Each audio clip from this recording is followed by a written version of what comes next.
Have you ever heard a song so influential that it quietly changed the direction of popular music without most people even realizing it? A song that wasn't supposed to be sung by the man who made it famous, used technology that many musicians didn't trust, and helped lay the foundation for a musical revolution that would soon take over dance floors around the world. One song, one unexpected singer, one accidental breakthrough. Tonight, we dive deep into George McCrae's Rock Your Baby. The story behind it is even more remarkable than the music itself.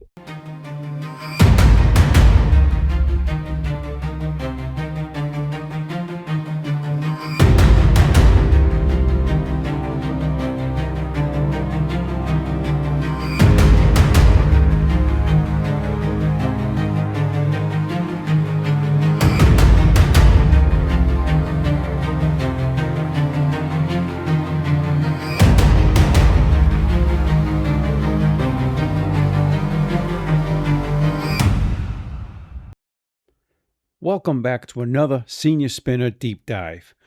Whenever we want to uncover the fascinating story behind a classic hit, there's only one person qualified for the job, our resident music historian, Danny the Diver.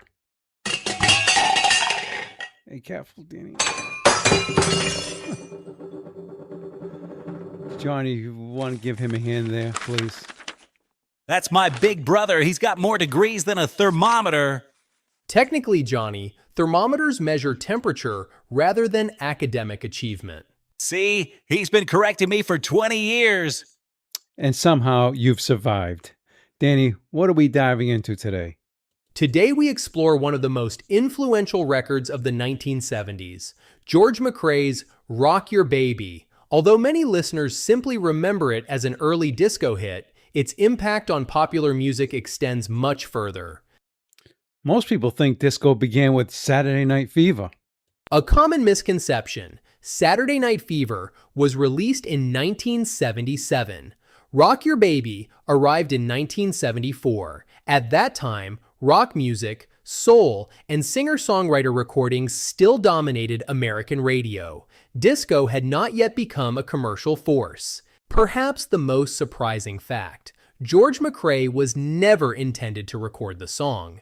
It had been written for his wife, Gwen McCrae, who already possessed an established recording career. George entered the studio merely to record a demonstration vocal. His demonstration version got into the hands of some DJs, and the rest is history. Imagine explaining that at dinner. Honey, they like my practice version better than your official version.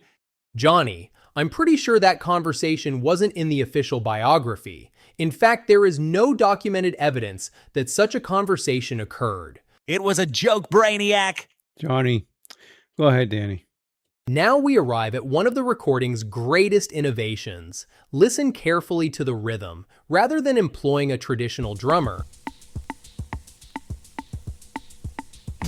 the producers utilized one of the earliest commercially successful drum machines in popular music. Wait, people were dancing to a robot? In a manner of speaking, yes.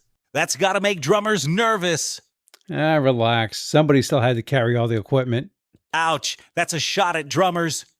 Returning to the historical significance, its perfectly consistent tempo helped establish the rhythmic foundation that would soon define disco music. That groove still sounds surprisingly modern.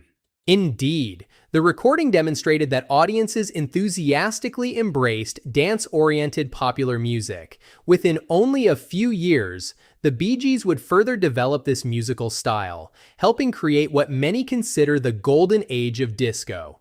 While they did not invent disco, records such as Rock Your Baby helped pave the way. So, George McCrae lit the fuse, and the Bee Gees supplied the fireworks. That is reasonably accurate. Gee, thanks for your approval. Johnny, go ahead, Danny. The record became an international phenomenon. It reached #1 in numerous countries and sold millions of copies worldwide. However, George McCrae never duplicated its extraordinary commercial success. Today, he remains best known for this single recording.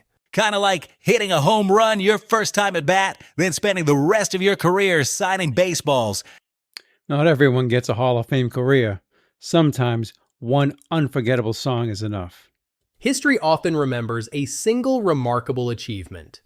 So today, we learned that one unexpected recording, originally intended for someone else, performed with a revolutionary drum machine, helped introduce a musical style that would dominate the second half of the 1970s.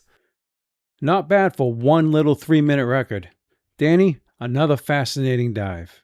Thank you, Crispy. Yeah, go back to your bookshelf, nerd. Come on, Johnny. You gotta admit you learned something today. Yeah, don't become a drummer. Until next time, we'll see you on the next Senior Spinner Deep Dive. Keep spinning.